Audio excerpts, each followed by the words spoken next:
viewers, it's been a bit slow off the mark with the accessible update for this one, but here we go. Player update, Train Sim World 3, Week 2. We hope you're enjoying your first experiences of Train Sim World 3. We've been delighted to see all your amazing railfan shots, feedback and experiences so far whilst playing the game.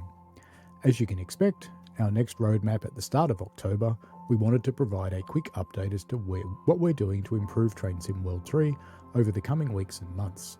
The list below is not exhaustive, but contains some quality of life and improvements we've seen suggested by you since launch that are coming in the next patch.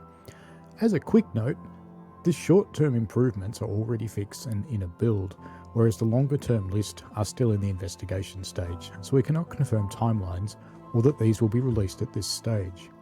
Short-term, next update planned for next week, Core/UI. Add-ons manager added for TSW3, console only. Mouse sensitivity slider added to settings. Yay! Fixed fog getting extremely dense when descending from high altitude to low altitude. I kind of like that though.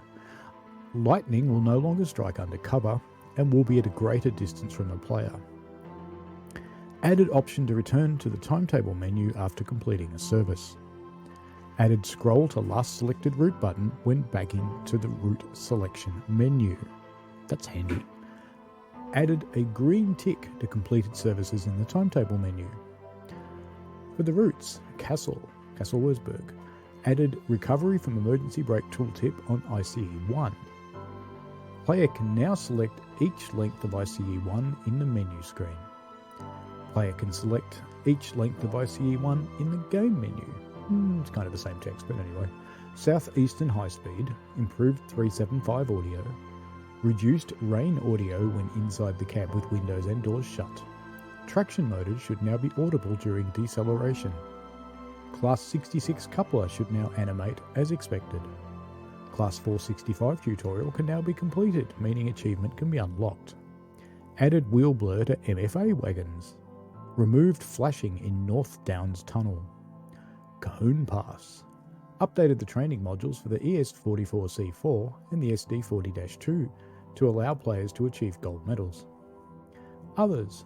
Long Island Railroad and Harlem Line M7 traction engine should no longer cut out after the first 4 coaches pass. Added sound effects to LGV mastery tile. Improvement of AFB and LZB physics on the BR101. Add-ons manager for TSW2 and the patch for TSW3 will be 2 separate releases, so might fall on different days and times. Midterm, ongoing, still in investigation stage, or without a release date. Save game, more on this below. Add-ons manager for TSW3, more on this below. Release of promised TSW2 preservation crew content. Added visibility of Peninsula Corridor passenger services, previous update removed from the UI accidentally, and 8 functioning level crossings. Continued improvements and optimization of TSW3 core routes. Current unobtainable achievements in TSW2 and TSW3. Added rain to the Class 66 windscreen. The DBR187 audio update.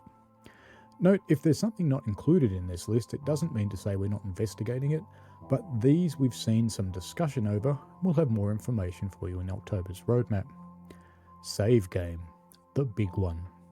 The team have made good progress with the core element of the save game issue, adding some improvements to the dispatcher logic and behaviour, which we expect to have a positive impact on the save game. These are coming through now to be tested, and we hope these to be in your hands sooner rather than later. Important. What will come with this as we implement the first of these fixes will be a save game toggle, which will, if you're happy to continue to play with the risk of it not being fully functional, allow you to activate save game on all routes as we work through incremental improvements, and provide us feedback if you have any problems. After following your feedback, we feel like this will allow those who have wanted us to reintroduce save game the ability to do so with the first batch of improvements.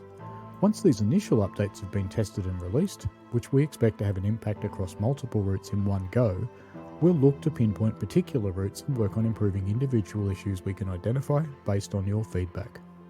Note, these improvements are currently only planned to come to TSW3. Add-ons Manager. As the rollout of PlayStation TSW compatible content continues, we're rightly getting a lot of questions about the progress of the Add-ons Manager. Hot off the press today is we're happy with the most recent build is in a good state to release for Train Sim World 2 in an update next week, and work can begin porting this to TSW3 and testing it immediately. This will be for console players only. For PlayStation 5 players, this should enable you to download your entire libraries again on TSW2. For all other players, you might experience an improvement on the amount of crashes you see, particularly in 8th generation consoles and if you have a lot of add-ons downloaded. Thank you for being patient as we've been bringing this bespoke complex solution to you. The end is in sight. We hope you found this short update informative. We'll aim to bring you a more comprehensive roadmap at the start of October. Thanks for your continued feedback, and we hope you're enjoying Train Sim World 3. Make sure you're letting us know your thoughts on our forums and socials on Twitter, Instagram, Facebook, YouTube, Twitch and TikTok. Well, there you go. That's the news. As usual, I read this for reasons of accessibility, because I know not everybody has the capability or the time to go and read these on the Dovetail posts themselves. Alright, thanks for listening. If you've got any questions, give me a yell in the comments, and if I don't know the answer, I can try and find out for you via the Ambassador channel. Thanks a lot. See you later. Bye now.